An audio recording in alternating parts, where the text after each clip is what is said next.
when the Prophet brought the teaching of Islam, he brought a teaching of equality, where the rich and poor were now equal. Men and women had an equal status in society.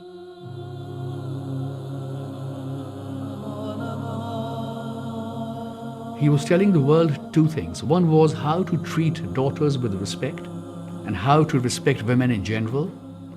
And also the fact that in times to come, he will be indebted to Fatima and her progeny for the propagation and survival of his divine message. The message of love, of equality, of justice, of peace, not a message of what Islam has now is interpreted to be. At a very young age, she accomplished so much. In 18 years of life, we find that she leaves a legacy like none other. She is one woman who is the axis between both imamat and nabuwat.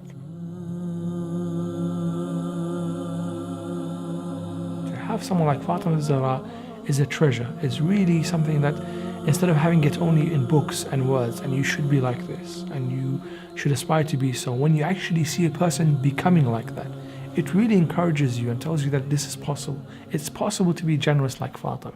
It's possible to be wise like Fatima. It's possible to be firm in faith like Fatima.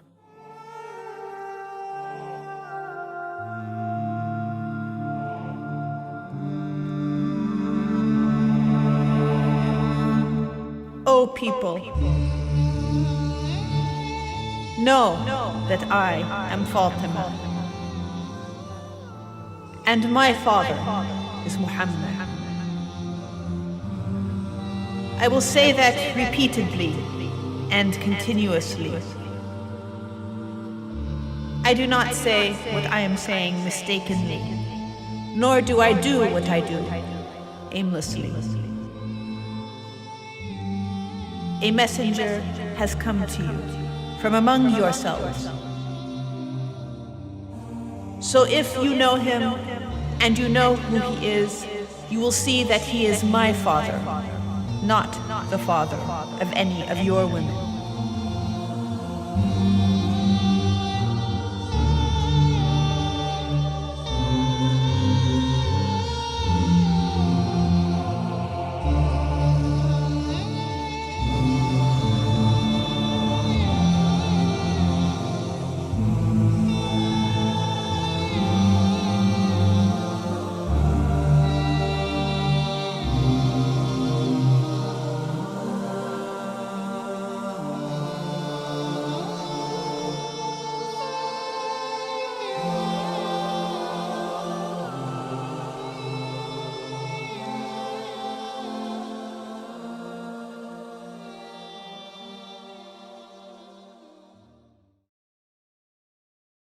With the days mounting up since the death of the Prophet, the authority or the ability to practice authority by the first Khalifa was increasing. Some of his men were actively forcing people to give bay'ah. Some of the men were seeking allegiance with various tribes. Some were offering positions. Some were courting the warriors and soldiers like Osama, for example, Ibn Zayd. And so within a matter of days, the first Khalifa became in such a position that he was not so much afraid of opposition anymore. We find that several attempts were made by the illegitimate government to gain homage from Imam Ali in order to gain his allegiance, to so-called validate the claim that they had over the Muslim Ummah. We must stop this theological opposition. We must come out and force Ali ibn Abi Talib and whoever is in his house to give bay'ah to you. Days went by and the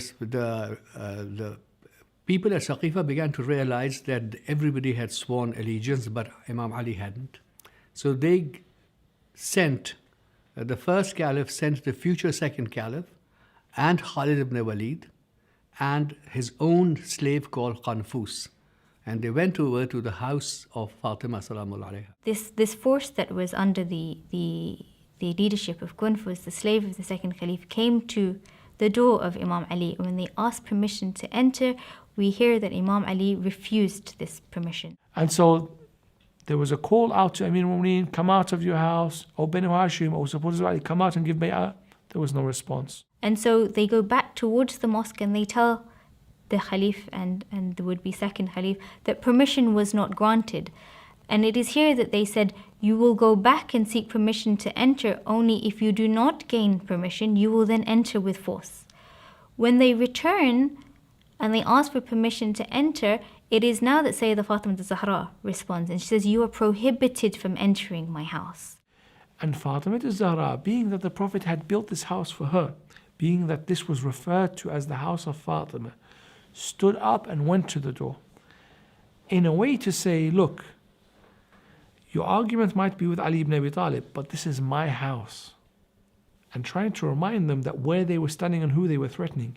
Fatima is a part of me, the Prophet says. For whoever loves her, loves me. Fatima, when she stands, has a part of me in her. It's as if Fatima is the Prophet in a situation. So when Fatima went to respond to them, when she stood by the door and began to talk to them, she's saying, I am Rasulullah talking to you. I am not just Fatima al-Zahra. I'm not just the wife of Ali. I am the Prophet. You dare approach me in this way?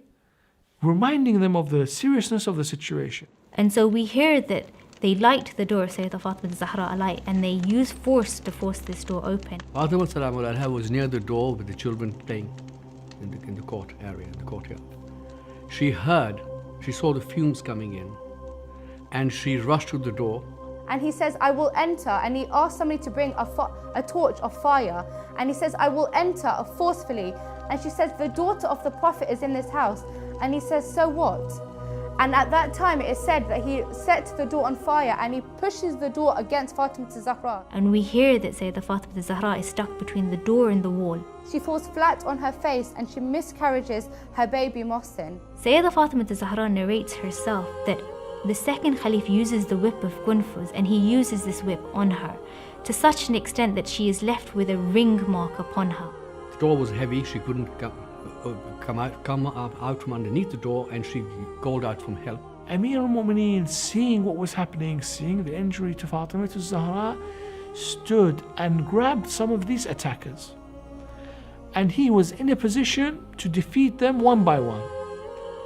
And he, at that moment, had a decision. Does he physically deal with the situation, or does he remember the words of the Prophet? Imam Ali rushed over to help and advised her what Rasulullah had advised him, to be patient. And he decided that force was not the order of the day. Force would lead to damaging consequences. This is one of the saddest occurrences in Islamic history, where a lady, the daughter of the Prophet, who the Prophet has said about her that whoever angers Fatima angers me and Allah, and whoever pleases Fatima pleases me and Allah. Women should never be hit by anyone, let alone a woman who was so caring towards her neighbor and whose father has done so much for the society. This lady is being not only pushed to the ground, her house is being forcefully attacked, she's pushed to the ground, her baby is miscarried, she's whipped, she falls flat on her face, and they are now forcing her husband to pay allegiance to a man who does not deserve to be the Khalifa. They enter the house, they take Imam Ali and they take him dragging to the mosque. And Salman and Ammar, according to the tradition, were there. They wanted to draw the swords, but Imam Ali advised them not to do so. Imam Ali forbade them to draw the sword. Sayyidah Fatima al-Zahra, in the state that she is in, takes both of her children, Imam Hassan and Imam Hussein, and she leaves the house and she says, do you wish to make me a widow? I swear by Allah, I will take myself to the grave of my father and I will call out to my Lord. Imam Ali, on hearing this, tells Salman, go to Sayyidah Fatima al-Zahra and tell her to not do this, because I swear I see the outskirts of Medina raising as a result of this. It is because of the stance that Sayyidah Fatima al-Zahra takes that we are told that they then release Imam Ali. Fatima al-Zahra used intelligent opposition. The methods of debating and arguments had reached an end point where they were of no use anymore. So she used intelligent opposition. What do we mean? Fatima al-Zahra used mourning as a sign of respect to the Prophet and his holy family, as a sign of the grave dangers the Muslims were in, and as a sign of saying, I preoccupy myself with the rest of mankind while you worry about how to get power. From the minute the Prophet has died, we, the AhlulBayt, have been busy with what? The Prophet, the AhlulBayt, the Quran, where you, the opposition, are interested in gaining power, forcing people to give bay'ah, attacking this person, attacking that person. She recites a eulogy on the grave of her father, and she says that there has been such incidents and news after you that if you were here, you would be saddened too. She says, goodness has left this earth, and we miss you as much. We miss you being here like a parched land misses rain. The sun has darkened, the sky has darkened, and the daylight has gone from my life. The earth tremors and trembles at the passing away of the one who was sent as mercy unto mankind. Ya Rasulullah, look what your ummah has done to us. Ya Rasulullah, wish that you were here to tell your companions, to tell them off in a way, that you would be able to stop them doing what they were doing. Ya Rasulullah, after our position that we were the most beloved household, now the people of Medina, none of them view us with respect. Those very neighbors whom she had been feeding free and through her hard labor of milling barley seeds on her quern and feeding them, those began to complain to Imam Ali that they couldn't bear to hear Fatima's voice. Her house led into the mosque of the Prophet. So when she would cry for her father day and night, the people would hear her cry, and it started to affect them, and they started to ask Imam Ali to ask her to stop crying. So Imam Ali takes their request to her, and she says, how long will I be with them? My duration of stay is short. And so Imam Ali builds a house for her outside Baqi. And in the morning, she would go with her children to the House of Sorrows, is what it becomes known as, and weep. And then at sunset, Imam Ali would collect her and bring her home. It was destroyed later on, but until today, we say that Bayt al-Ahzan is in our hearts. All the Muslims will have Bayt al-Ahzan in their hearts, a place where we will meet and gather, mourn Fatima al-Zahra, and remember the difficulties that the AhlulBayt and especially Fatima went through, and to say that we are in opposition. Whoever is against the household of the Prophet, we are opposed to. Sayyidah Fatima al-Zahra would remember her father a lot. And so Bilal, after the death of the Holy Prophet, had vowed that he would never recite the adhan again. Sayyidah Fatima al-Zahra wanted to be reminded of her father, and so she requested that Bilal recite the adhan, and it was only because this request came from her that he said that he would. In her last days, she missed her father very much. She would ask Bilal, who was the one who would recite adhan in the time of the Prophet, she would ask him, please recite the adhan. When he would say Allahu Akbar, her body would start to change. When he would say Ashhadu an la ilaha illallah wa ashhadu anna Muhammad Rasulullah, she would faint and collapse. The people would say, Bilal, oh Bilal, stop. Lady Fatima is unconscious now. She would regain her consciousness and she would ask him, Bilal, recite again. But he would not recite for fear of Fatima's life. So the emotional side of Fatima's mourning is very clear. But with that, she's delivering a message. She tells the people, the women of the people of Medina, that your husbands have let down Islam. How can you be married to these people and not say anything to them? She tells them, she gives them insight into what will happen. She says that if you carry on like this, making the wrong decisions, then you will see evil and suffering in your life. And these women would go back and they would tell their men, Fatima is not happy with you. Fatima is angry with you. And we heard what the Prophet said, if Fatima is angry, Allah is angry. And these men would then come and plead with Fatima, oh, please forgive us. She said, forgive you for what? You haven't done anything to be forgiven for. You haven't repented in a way. You've done something wrong, but you haven't changed it. You haven't repented. The first and second Caliph were not unaware of the fact that they had angered Sayyidah Fatima al-Zahra. And so they want to go back and see her in order to make amends to what they have done. They begged to sit with Amir al-Mu'mineen and see Fatima. Amir al-Mu'mineen relented because he is of a generous type. When people beg of him, he will accept. The first and second Khalifa begged to see Fatima al-Zahra. She refused. Amir al-Mu'mineen, because of his generous nature, he finally accepted. And Fatima said, this is your house, Ali ibn Abi Talib. I am your wife. I will listen, but I will not be happy with her. And so an audience is granted with Bibi Fatima, and they say that they offer her salams and she does not respond. And Fatima, Salamun alayha, turned her face away. She did not acknowledge. Now, it is incumbent upon every Muslim to acknowledge the greetings, unless the other person who has gone way beyond the pale of Islam. Which is a very big hint. Those who are interested in fiqh, interested in some of the discussions on this, will understand the significance. To not give salam back to somebody is a big deal. Then they apologized, and she did not answer back. She did not say anything, she just maintained her silence. And her anger was visible, was very apparent from the fact that she refused to acknowledge their greetings. It is at this point that Sayyidah Fatima Zahra responds, and she says, "Did you hear my father say that my pleasure was his pleasure and my displeasure was his displeasure, and if you angered me, then you angered him?"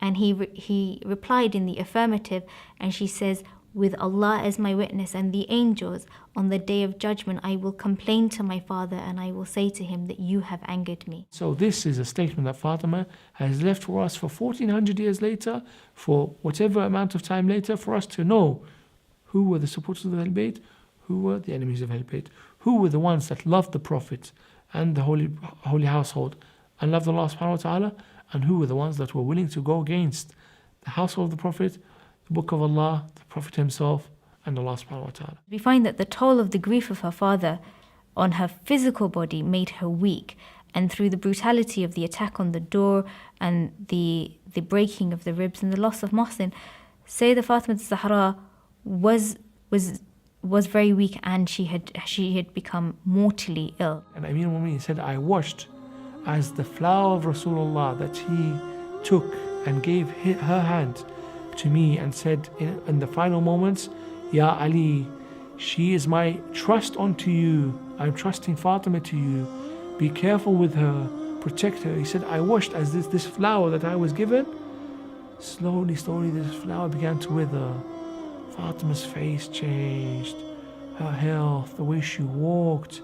The Muslims say when she walked to the mosque of the Prophet, she would walk and her clothes would drag because she could not stand like she used to stand. And now she was crouching slowly when she walked." When the signs of her death were approaching, she called Ayman and Asma close to her, and she asked for them to call Imam Ali. When Imam Ali came to her, she says, "Oh cousin, I wish to tell you the matters of my heart." She says, "I feel that the day of my death is drawing close and I will be rejoined with my father."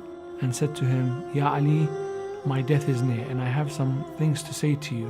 And Amir al-Mu'mineen said, "Please, O Fatima, say what you have, and I will do my best to heed every one of your words and to carry out actions on each one of your words." She asked, "O Amir al-Mu'mineen, have I ever disobeyed you in a matter? Have I behaved in a way in which you wanted to tell me that you were pleased with me?"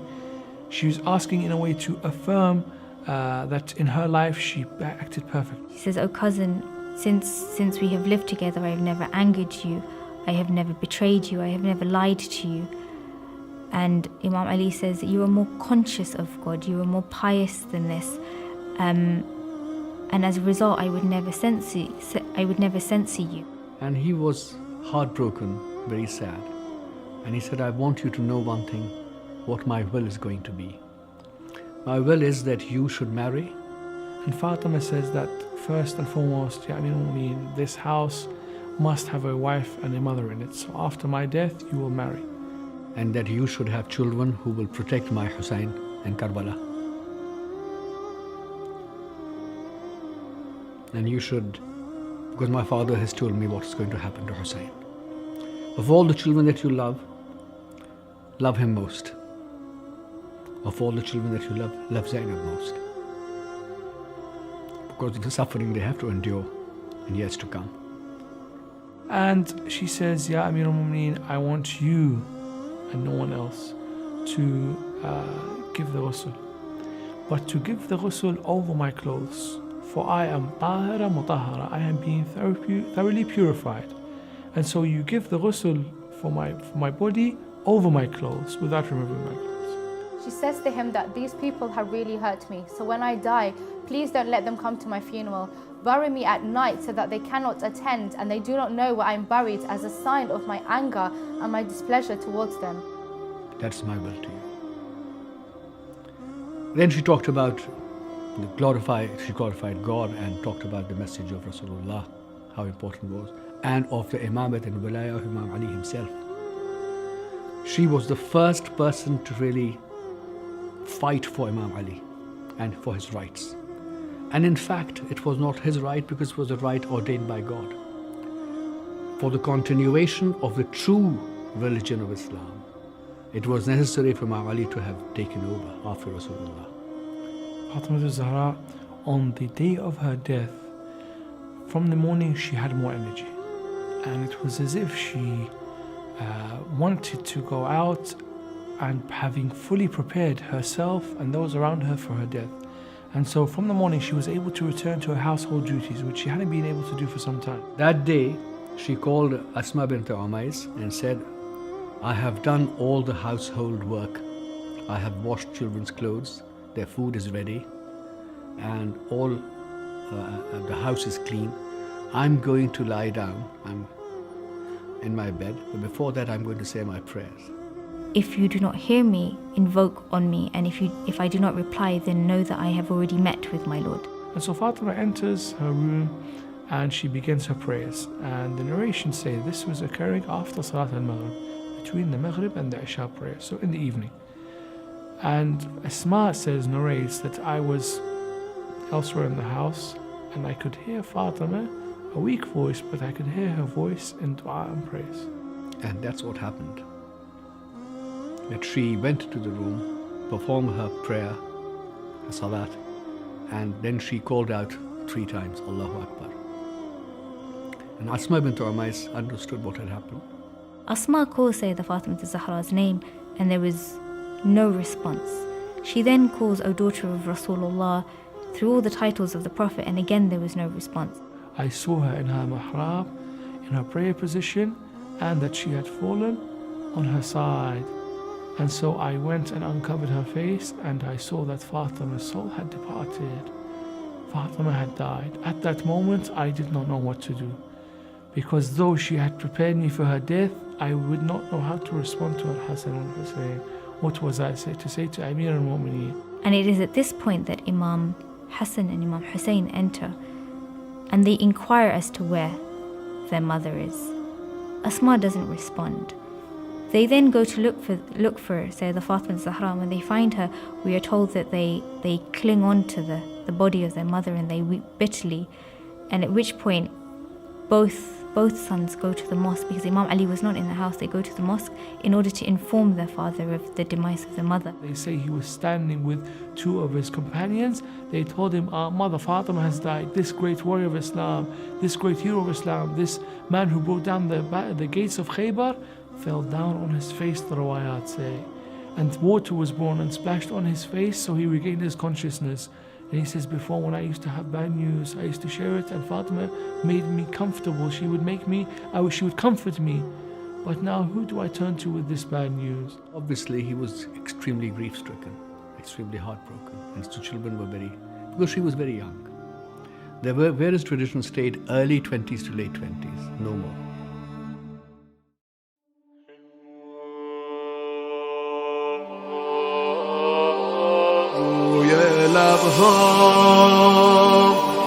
نور و قدر و کوثر و طاها ذکر نورانی عاشقها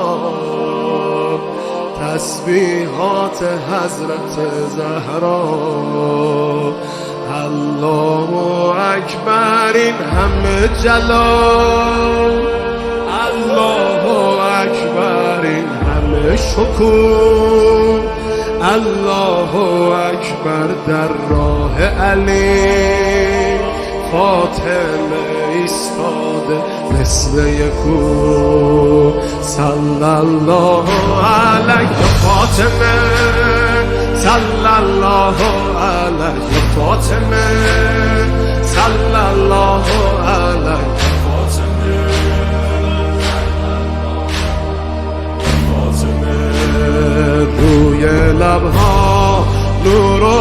بدر و کوثر و طه، ذکر نورانی عاشقها، تسبیحات حضرت زهرا. الله اکبر این همه جلال، الله اکبر این همه شکوه، الله اکبر در راه علی، فاطمه ایستاده مثل یک کوه. میدونم که راز شهادت این اشکا، رنگ خدا میگیرم من با تسبیحات حضرت زهرا. الحمدلله که نوکرتم، الحمدلله که مادرمی، الحمدلله از بچگی ها مادر سایه روی سرمی. صلی الله علیک یا فاطمه، صلی الله علیک یا فاطمه، صلی الله علیک یا فاطمه، صلی الله علیک یا فاطمه. از غصه ها چشم عاشقا شده دریا، روزه بعد نماز ما تسبیحات حضرت زهرا. سبحان الله باغ بهشت و دود، سبحان الله از لحظه ورود، سبحان الله پیش چشم علی، آیه های کوثر شده کبود. صلی الله علیه